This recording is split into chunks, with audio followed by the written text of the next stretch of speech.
नमस्कार दर्शक बंधु आपण मानक मो चैनल को स्वागत। दर्शक बंधु कहीं प्रति वर्ष रथ यात्रा रे प्रभु गुंडीचा मंदिर आसंतु जानिबा संपूर्ण कहानी। जेतेबेले द्वापर जुगर अंत करिबार आसीगला भगवान विष्णु महाजल प्रलय माध्यम जदुवंश नाश करथिले। एही प्रक्रिया रे प्रभु पाख जंगल रे घूरी बुलीथिले। एही समय रे जारा सबर नामक एक शिकारी तांकु हरिण भाबी तांको उपरकु तीर मारिथिले। जेतेबेले जारा सबर निजर भूल जानी पारिथिले से कांदिबाकु लागिले आउ भगवान विष्णु को क्षमा मागिले। भगवान विष्णु तांको सांत्वना देई कहिले जे एहा पूर्वरु निर्धारित थिला, तेणु तुमे चिंता कर नाही। तुमे मोर शरीर को जलाई शेष अंश को जल रे विसर्जन करिदेब। किंतु जारा सबर भगवान शरीर को पूरा जलाई पारि नथिले। कुहा जाए एही अग्नि रे भगवान हृदय नाभिर अंश जली नथिला, किंतु भगवान आदेश अनुसार जारा सबर तांकर शेष अंश को समुद्र रे भसाई देइथिले, जहा कि एक दिव्य काठगंडी भाबरे भासी भासी पूरी समुद्र कूल रे लागिथिला। राजा इंद्रद्युम्न प्रभु विष्णुंकर बहुत बड़ भक्त थिले। भगवान विष्णु तांको स्वप्न रे आसी कहिथिले, मु पुरीर बांकी मुहाण रे काठगंडी भाबरे भासी भासी आसी लागिछि, मते आनी मूर्ति निर्माण करी पूजा करा जाऊ। एहा परे इंद्रद्युम्न सेही बांकी मुहाण को जाइथिले। सतरे तांकु एक काठगंडी भासुथिबार देखागला। ताहाकु राजा महल को आनी आसीथिले। सेही परी भगवानकर प्रतिमूर्ति बनैबाकु से बहुत कारीगर को डाकिथिले, हेले केही मध्य भगवानकर प्रतिमूर्ति को किपरि बनाइबे ताहा जानी पारि नथिले। राजा इंद्रद्युम्न बहुत चिंतित थिले जे किपरि काठ को भगवानकर आकार दियाजिब।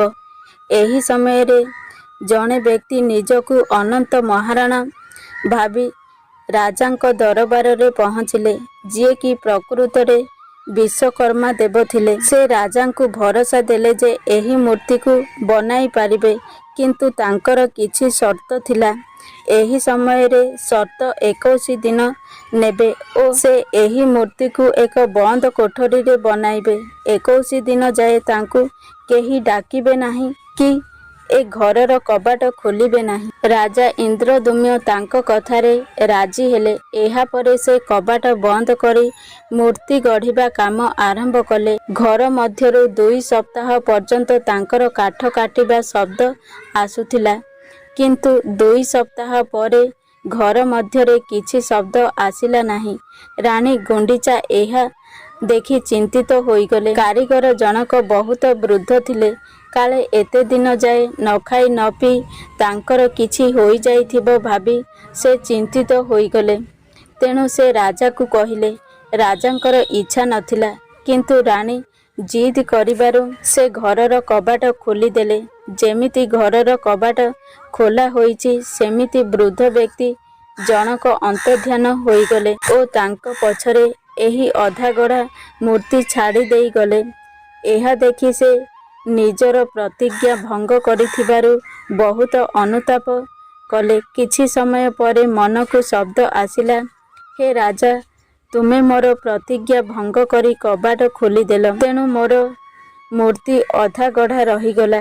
किंतु तुमे चिंता कर नाही, एही रूपरे पूरा दुनिया को दर्शन दे। तेणु तुमे चिंता कर नाही, एही रूपरे मु सारा दुनिया को दर्शन देबी। तुमे मते स्थापना करी पूजा आरंभ कर। स्वयं भगवानकर आश्वासना परे इंद्रद्युम्न नीलाचल रे भगवानकर मंदिर प्रतिष्ठा कले।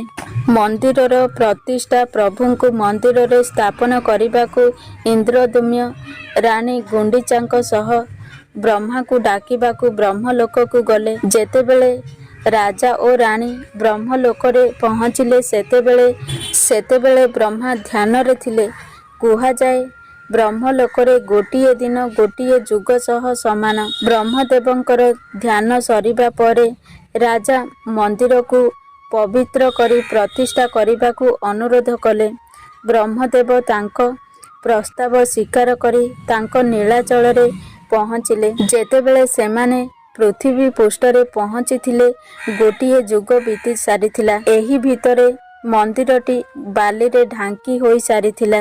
ସେହି ସମୟରେ କଳାମାଧବ ଶାସନ କରୁଥିଲେ। କଳାମାଧବଙ୍କ ଘୋଡ଼ା ମନ୍ଦିରର ଶିଖରରେ ବାଜିଗଲା। ସେ ସେହି ସ୍ଥାନ ଖୋଳି ମନ୍ଦିରର ପୁନଃ ଉଦ୍ଧାର କରିଥିଲେ। ଯେତେବେଳେ ଇନ୍ଦ୍ରଦ୍ୟୁମ୍ନ ବ୍ରହ୍ମାଙ୍କ ସହ ଆସି ମନ୍ଦିରରେ ପହଞ୍ଚିଥିଲେ, ସେ ଦେଖିଲେ ତାଙ୍କ ରାଜ୍ୟରେ କଳାମାଧବ ଶାସନ କରୁଛି, ଆଉ ମନ୍ଦିରକୁ ମଧ୍ୟ ନିଜ ଅଧିକାରକୁ ନେଇ ସାରିଛି। ଦୁଇ ଜଣଙ୍କ ମଧ୍ୟରେ ବିବାଦ ହେବା ମାତ୍ରକେ ବ୍ରହ୍ମାଙ୍କ ମଧ୍ୟସ୍ଥିରେ ଏହା ନିଶ୍ଚିତ କରାଗଲା ଯେ ପ୍ରକୃତରେ ଇନ୍ଦ୍ରଦ୍ୟୁମ୍ନ ମନ୍ଦିର ନିର୍ମାଣ କରିଥିଲେ। ନୀଳମାଧବ ଏହାକୁ ପୁନଃ ଉଦ୍ଧାର କରିଥିଲେ।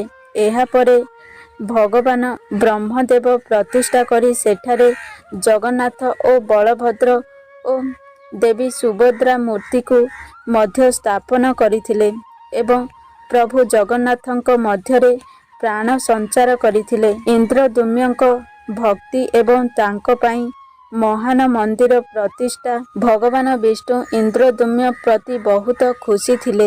ଇନ୍ଦ୍ରଦ୍ୟୁମ୍ନକୁ କିଛି ବର ମାଗିବାକୁ କହିଲେ।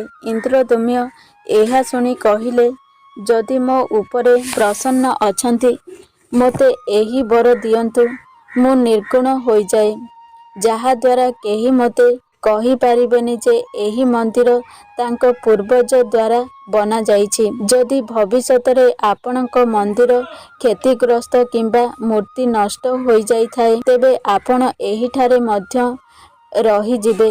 ଏହି ସ୍ଥାନକୁ କେବେ ମଧ୍ୟ ଛାଡ଼ିକି ଯିବେ ନାହିଁ। ରାଜାଙ୍କର ପ୍ରାର୍ଥନା ଅନୁସାରେ ବିଷ୍ଣୁ ତାଙ୍କୁ ବର ଦେଇଥିଲେ। କିନ୍ତୁ କିଛି ଦୂରରେ ରାଣୀ ଗୁଣ୍ଡିଚା ଏହା ଦେଖୁଥିଲେ। ରାଜାଙ୍କୁ ନିର୍ଗୁଣ ହେବା ବରଦାନ ଶୁଣିକି ସେ ବହୁତ ମନ ଦୁଃଖ କରିଥିଲେ। କାରଣ କେହି ମଧ୍ୟ ମହିଳା ନିର୍ବିକାର ହୋଇ ରହିବେ ନାହିଁ। ସେ ବହୁତ ଦୁଃଖିତ ବ୍ୟଥିତ ହୋଇଗଲେ। ଏହା ଭଗବାନ ବିଷ୍ଣୁ ଜାଣି ପାରିଥିଲେ। ଭଗବାନ ବିଷ୍ଣୁ ଏହାକୁ କହି ତାଙ୍କ ମନକୁ ସାନ୍ତ୍ୱନା ଦେଲେ ଯେ ଆପଣଙ୍କ ଘରେ ଜନ୍ମ ନେଇଛି ମୁଁ ଆପଣଙ୍କର ପୁତ୍ର ସମାନ, ମୋର ମାତା ସମାନ ଅଟନ୍ତି। ତେଣୁ ମୁଁ ରଥଯାତ୍ରାରେ ପ୍ରତିବର୍ଷ ଆପଣଙ୍କ ପାଖକୁ ଆସିବି। 9 ଦିନ ଯାଏ ଆପଣଙ୍କ ଘରେ ରହିବି ଓ ଆପଣଙ୍କ ଦ୍ୱାରା ବନାଯାଇଥିବା ସ୍ୱାଦିଷ୍ଟ ଖାଦ୍ୟକୁ ମଧ୍ୟ ଖାଇବି। ତେଣୁ ପ୍ରତିବର୍ଷ ପ୍ରଭୁ ଜଗନ୍ନାଥ, ଭାଇ ବଳଭଦ୍ର ଓ ଭଉଣୀ ସୁଭଦ୍ରା ସୁଦର୍ଶନଙ୍କ ସହ ଗୁଣ୍ଡିଚା ମନ୍ଦିର ଯାଆନ୍ତି ଓ ସେଠାରେ 9 ଦିନ ଯାଏ ରହିଥାନ୍ତି। ରାଣୀ ଗୁଣ୍ଡିଚା ନା ଦେବକୀ ନା ଅଟନ୍ତି ଯଶୋଦା। କିନ୍ତୁ ଯେହେତୁ କାହାକୁ ପ୍ରତିଜ୍ଞା କରିଥିଲେ, ତେଣୁ ସବୁ ବର୍ଷ ତାଙ୍କର ପ୍ରତିଜ୍ଞା ରକ୍ଷା କରିବାକୁ ଯାଇ ମହାପ୍ରଭୁ ମନ୍ଦିରକୁ ଯାଇଥାନ୍ତି।